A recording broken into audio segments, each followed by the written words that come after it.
Well, it's interesting. There's been such a dramatic change in the sports landscape in the last 20 years. We purchased the Boston Celtics in 2003, January 1st, 2003, which is about, 21 years ago. And at that time, they didn't have emails, they didn't have addresses of customers, they really had, there was no Facebook, there was no social media.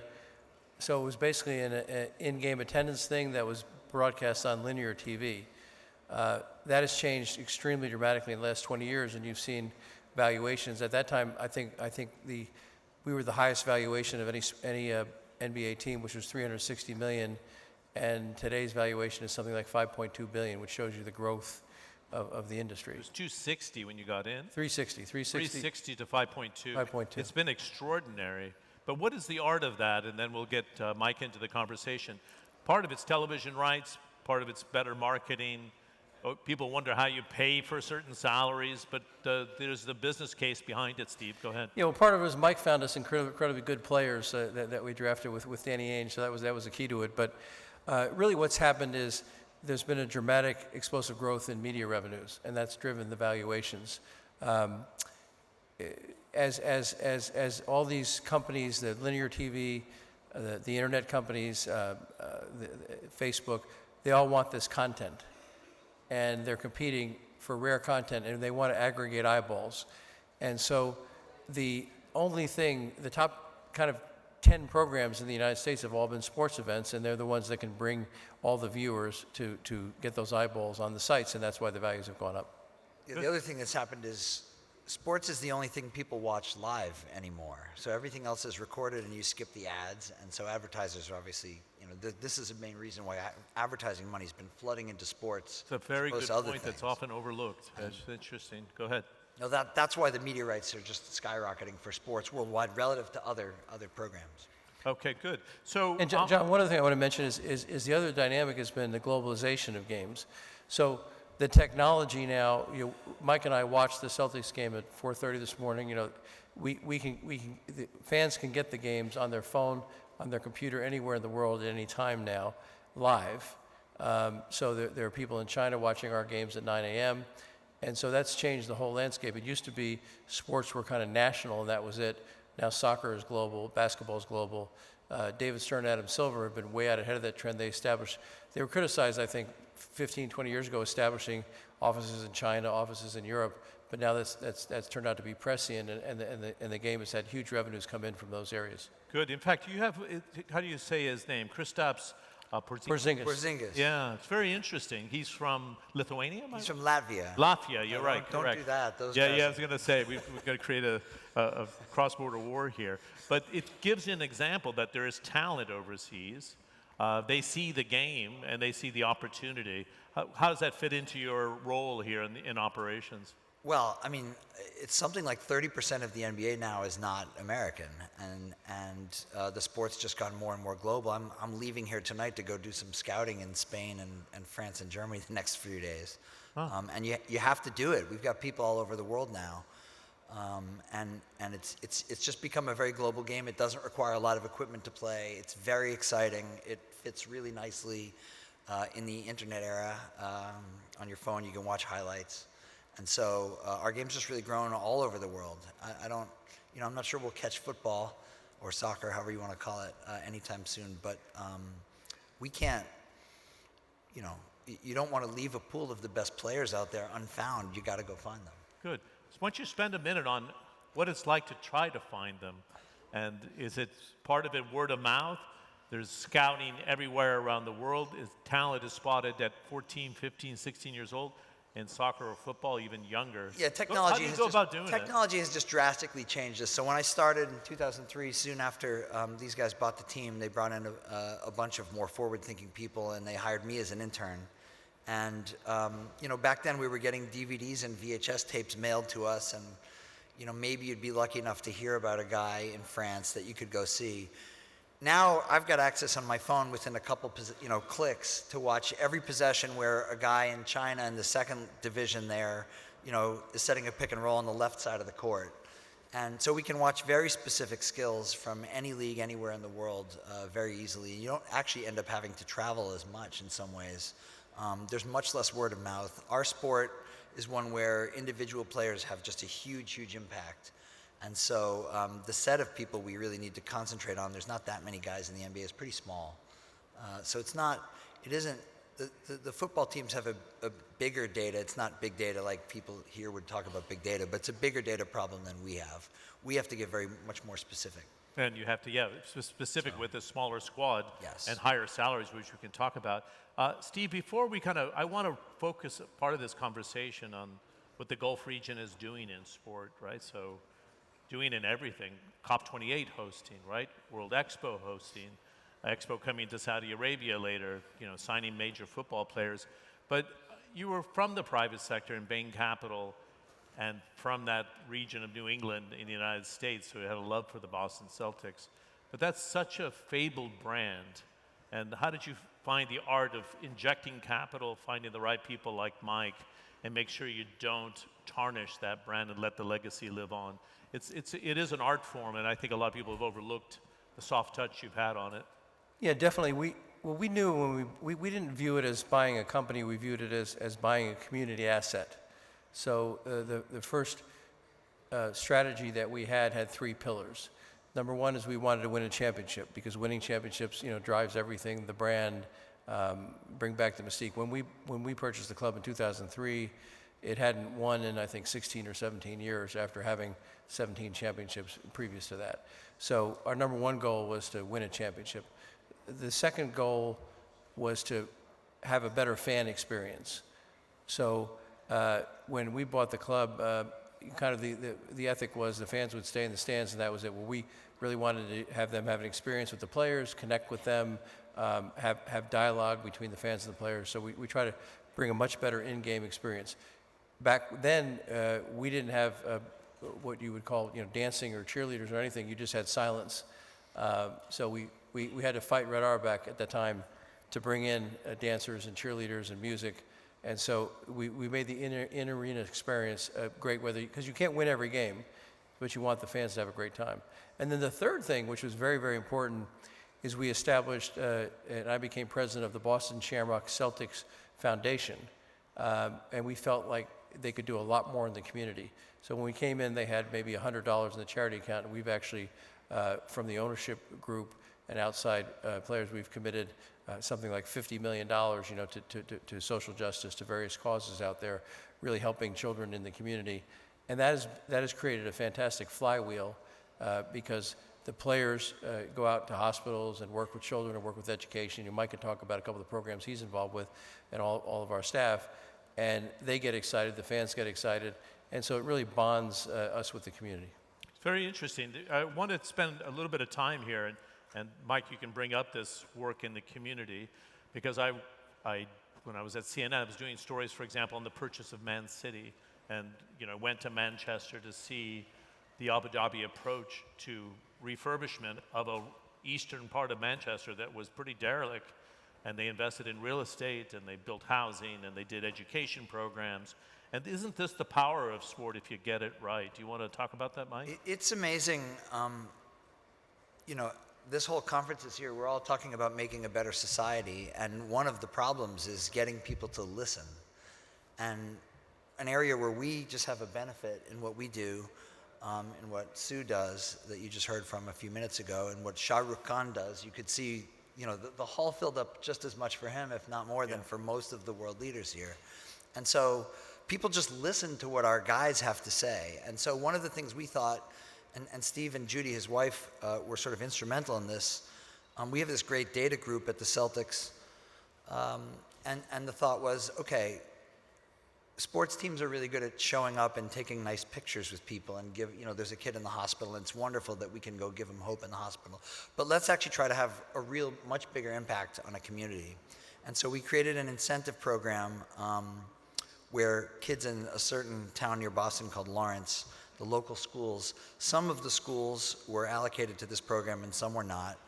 And we gave them chances to meet players and to come to games.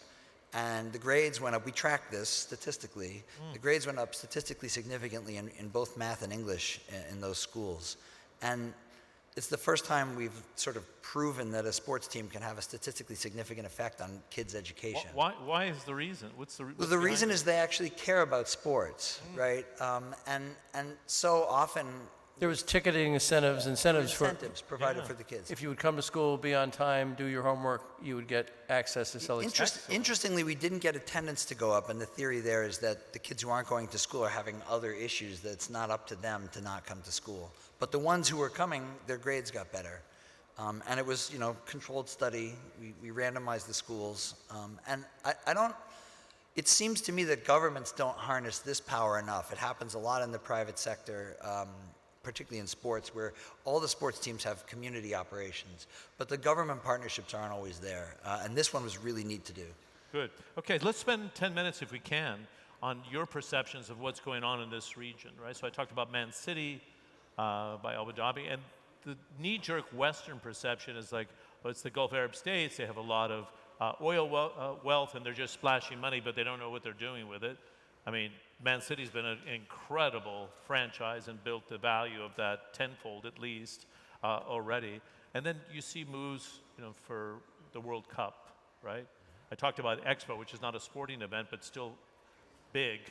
Golf tournaments here, tennis, boxing, and the rest. What do you think this evolution is? And give us your perspective from the United States. Steve, you know the region well. You've been here many, many times. Yeah, I've probably been here the last 25 years. I think the region has been misunderstood in the United States, and having the sports events and having the cultural exchanges has really opened it up. When I used to come to the Middle East 20 years ago, the perception in the United States, it was like turmoil and a battle zone. It's actually incredibly safe. It has a young, growing, educated population. Over 50% of the people are under 25, and it is a crossroads. You can reach every continent here in 6 or 8 hours. Yeah. So for logistics, distribution, vacations because of the weather, it's really booming. And it's had great leadership to make that happen. I hands down, the airports here in UAE are the best airports in the world. And I travel everywhere, and the airports here. I always time my point of landing to when I get my bag and I'm at a hotel. It's usually 30 minutes from landing to your hotel. No, it's redefined travel. I find it hard to fly in any other airline than Etihad or Emirates, which both come from this area. So there are over 7 million people that just come in vacation to the UAE. And I think the rest, it's really spurred the rest of the Middle East. Now you see Saudi trying to do some of the same things that Abu Dhabi and Dubai have done because of the success and the vision that the leadership has had here. And then it's also a gateway to Africa, which is going to be huge in terms of natural resources and population growth as well in the next 30 years. So the leadership here has done a fantastic job, and I think the sports have really highlighted that this is a growing, sophisticated region versus what the perception it was 20 years ago. Good. And what's the power of sport then, Mike, in terms of economic empowerment and economic development? Because there's a spillover effect, right, from the players, what's being spent, the stadiums, marketing, engagement with the community. Have you looked at it in terms of your data sets? Yeah, well, there's two pieces to it, right? One is the actual infrastructure that ends up getting built around sports enterprises, and I think there's a lot of interesting economic writing about this, but if you go to, say, downtown Baltimore and look what happened with the baseball stadium there, and there's plenty of other cities where there's been just these huge, San Diego's another one, huge revitalization of areas, and that's happened all over the world.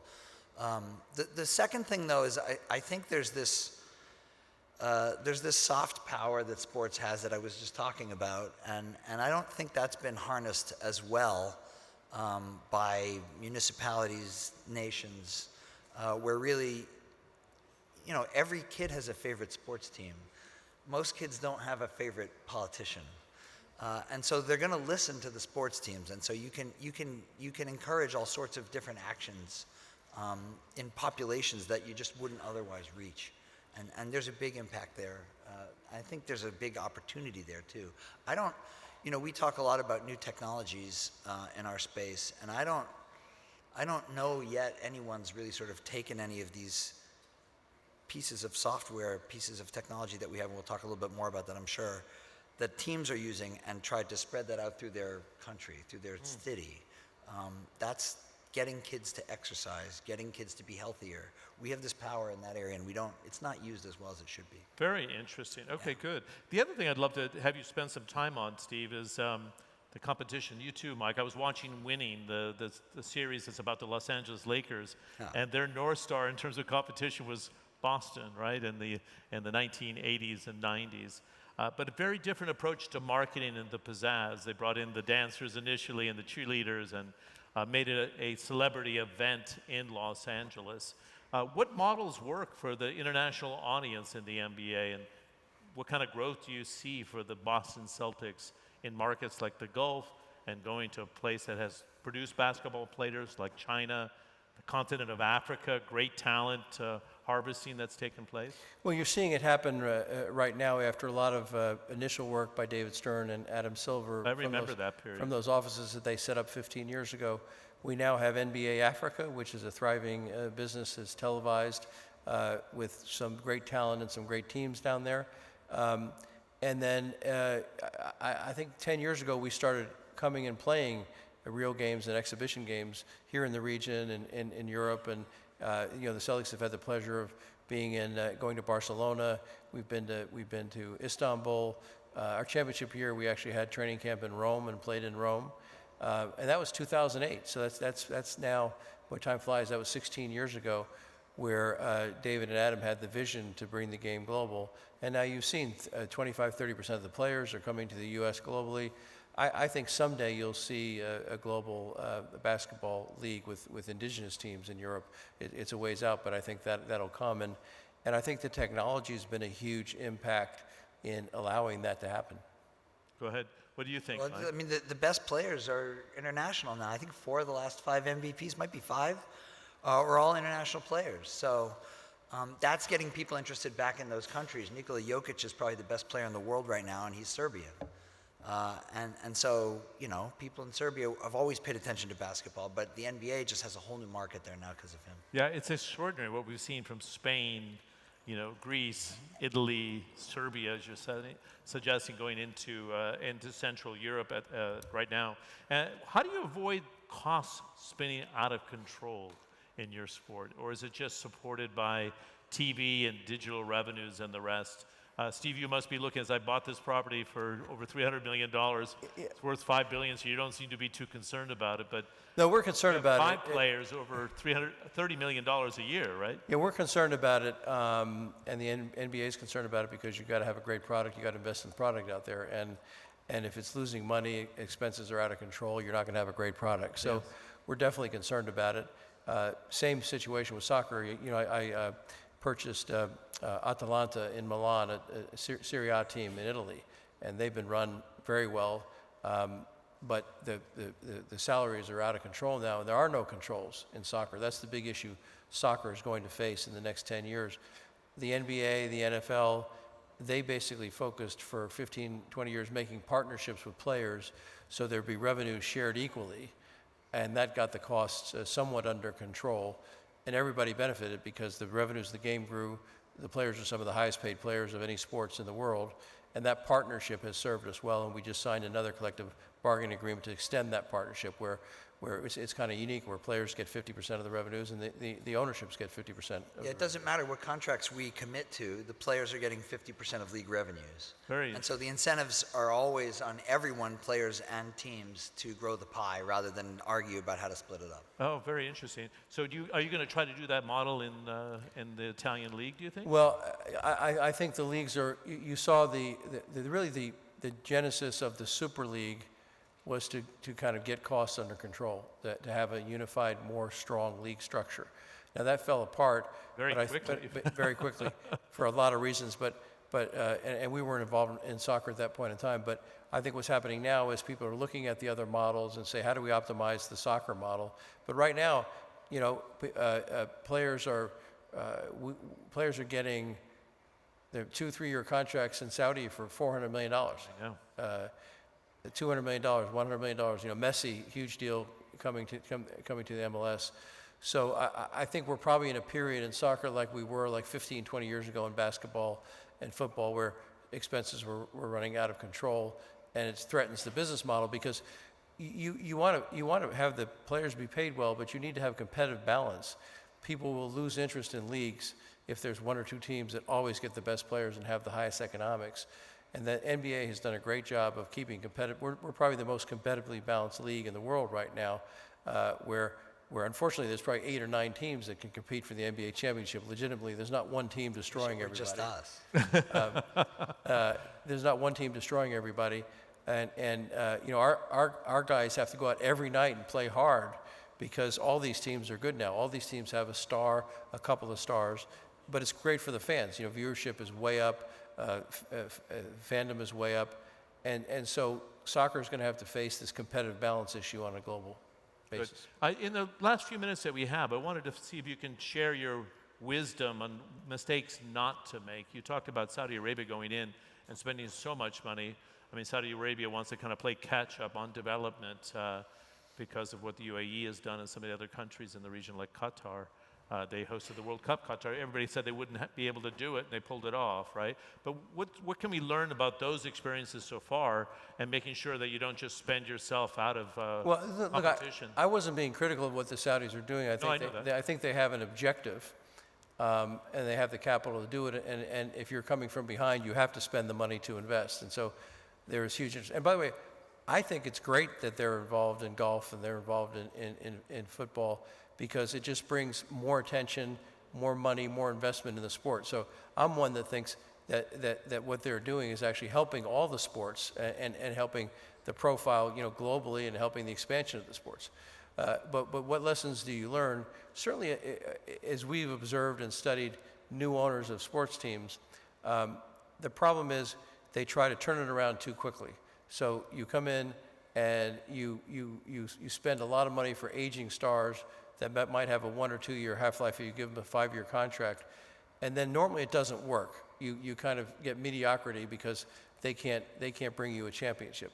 So at the Celtics and at Atalanta, we take a long-term, like venture capital patient approach, where we try to draft great players, develop those players. You know, Mike is expert at getting cap space to bring in young, rising talent stars. That took a longer time. It took us 5 years to get a championship. We didn't try to win the championship in one day in Boston when we bought the team. And if we had done that, like many other I've seen ownership groups do, you have a very nice year, you come in 5th or 6th, but then you go right down because those players can't sustain it. So very interesting. The big lesson is to take a long-term venture capital, systematic approach to the business. And long-term in this business is 5 years, would you say? Yeah, 5 years. Take a 5 to 7 year approach.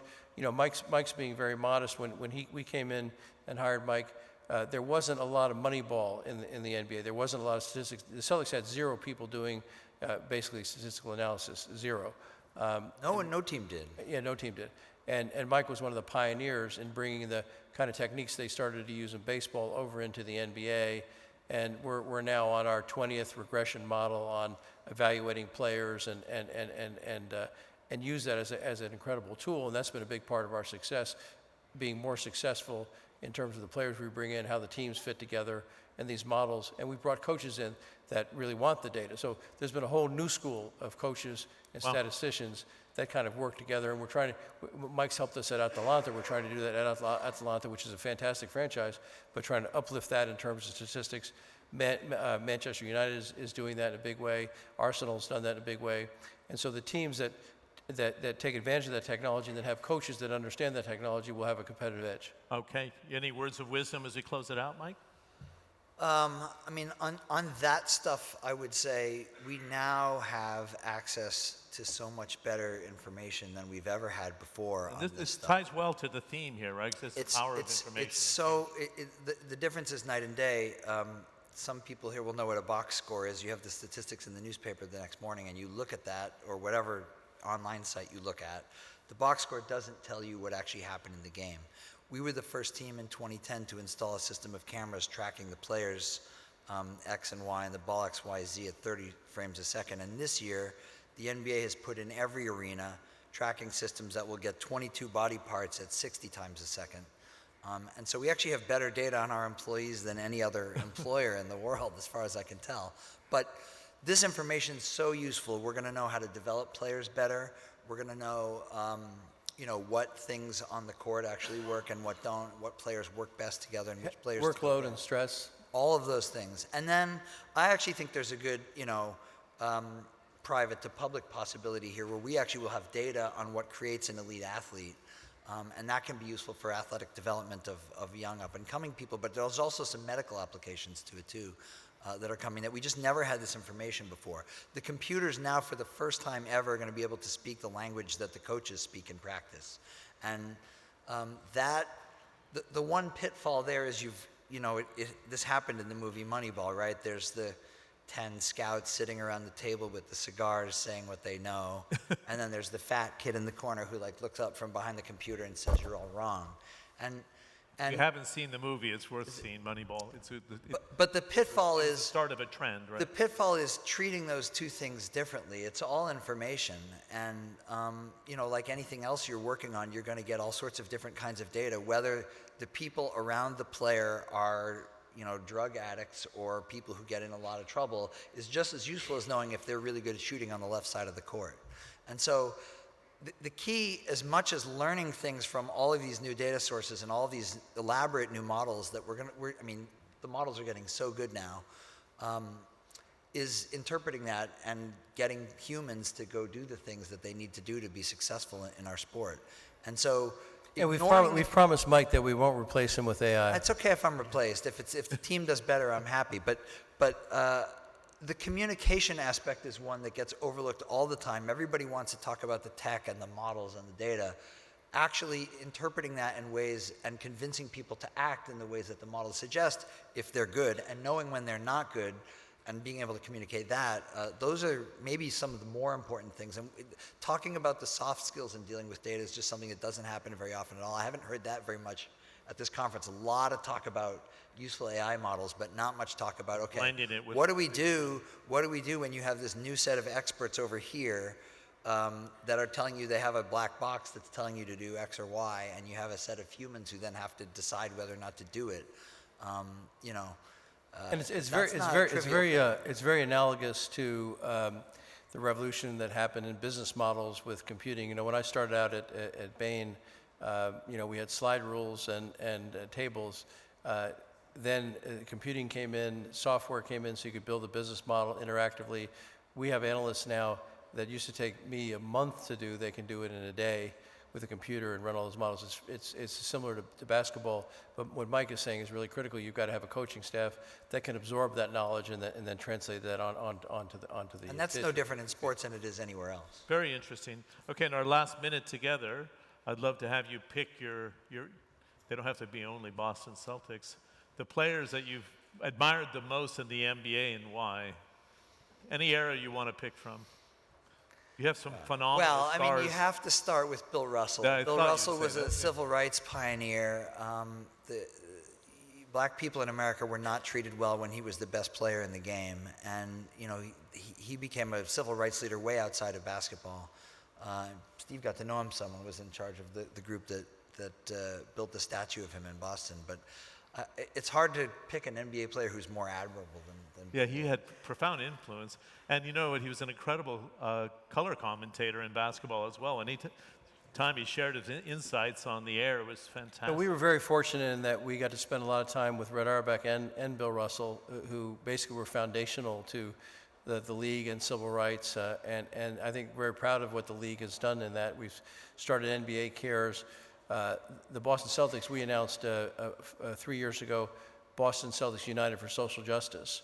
And that's built in the image of Bill Russell. We did a study of what are the key factors in prejudice and how does that affect people. And we have 6 focus areas.